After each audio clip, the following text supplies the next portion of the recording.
আমার আম্মু হসপিটাল থেকে এসে নামিতার হাতে আমাকে দেওয়া সেই তাবিজটা দেখে বলল, এটা তো রামিসার তাবিজ, তোর হাতে কি করে এলো? এই মেয়েটাকে আমি অনেকবার বলেছিলাম তাবিজটা যাতে কোনোভাবে হারিয়ে না যায়, তাহলেই বিপদ হবে। আর দেখো এখন সেই বিপদটাই হচ্ছে। আমাকে সবাই চারিদিকে খুঁজতে লাগলো, কিন্তু কেউ খুঁজে পাচ্ছিল না। কয়েকবার আমবাগানেও এসেছে, কিন্তু কোথাও পায়নি। আমার মা কান্নাকাটি শুরু করে দিল। আমি তার একমাত্র মেয়ে, আর আমার সাথে এরকমটা কখনোই হয়নি। ছোট থেকে আমাকে খুব আদরে চোখে চোখে বড় করেছে, কিন্তু কি এক সময় এলো আমি উধাও হয়ে গেলাম। গ্রামে আমার নামে মাইকিং করা হলো, কিন্তু কেউই বলতে পারছে না, কেউই আমাকে দেখেনি। অপরদিকে আমি ছিলাম সিফরাত জিনের সাথে এক মহা আনন্দে। মনে হচ্ছিল তার সাথে এই পৃথিবীর মায়া ত্যাগ করতেও এখন আমার কষ্ট হবে না। আমি আমবাগানের গাছের নিচে বসেই তার সাথে গল্প করছিলাম। আমার নানু যে হসপিটালে সেই দিকে আমার কোনো খেয়ালই ছিল না, এমনকি আমাকে যে বাড়ি যেতে হবে সেই দিকেও কোনো খেয়াল ছিল না। আমার মনে হচ্ছিল আমার কোনো দায়িত্ব নেই, আমি শুধুই সিফরাতের, আর সিফরাত শুধু আমার। আমরা দুজন দুজনকে অনেক বেশি ভালোবেসে ফেলেছি। এই ভালোবাসায় কেউ কাউকে ছেড়ে থাকতে পারবে না। তার সাথে কথা বলতে বলতে রাত পেরিয়ে দিনের আলো বেরিয়ে এলো। সিফরাত আমাকে বলল,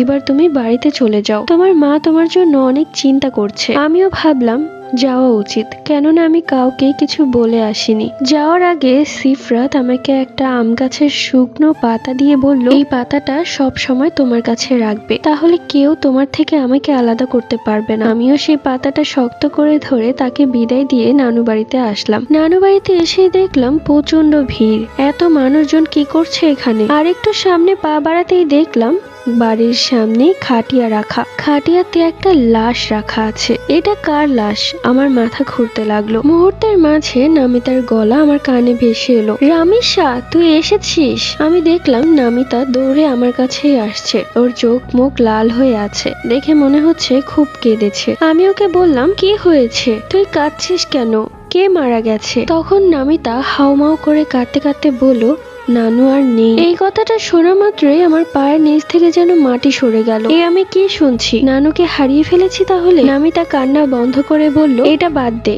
তুই এই 3 দিন কোথায় ছিলি সেটা বল। 3 দিন? ও এসব কি কথা বলছে? আমি তো আমবাগানে গিয়েছিলাম আর মাত্রই ফিরে এসেছি, তাহলে 3 দিনের কথা কেন বলছে? অন্য একটি রুম থেকে দৌড়ে এলেন আমার মা আমার কাছে এবং এসেই আমাকে জড়িয়ে ধরে কাঁদতে শুরু করলেন। রামিসা রে, মা তুই কোথায় ছিলি? এই 3 দিন আমার বুকের ভেতর দিয়ে আগুন জ্বলছিল।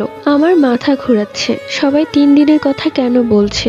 যাই হোক, আমি আর কাউকে কিছু বলতে পারলাম না। নানুর লাশের কাছে গিয়ে নানুকে শেষবারের মতো দেখেছিলাম। এরপর কাঁদতে কাঁদতে আমি মাটিতে পড়ে গেলাম। নানুর লাশ নিয়ে যাওয়া হলো। পরবর্তী গল্প।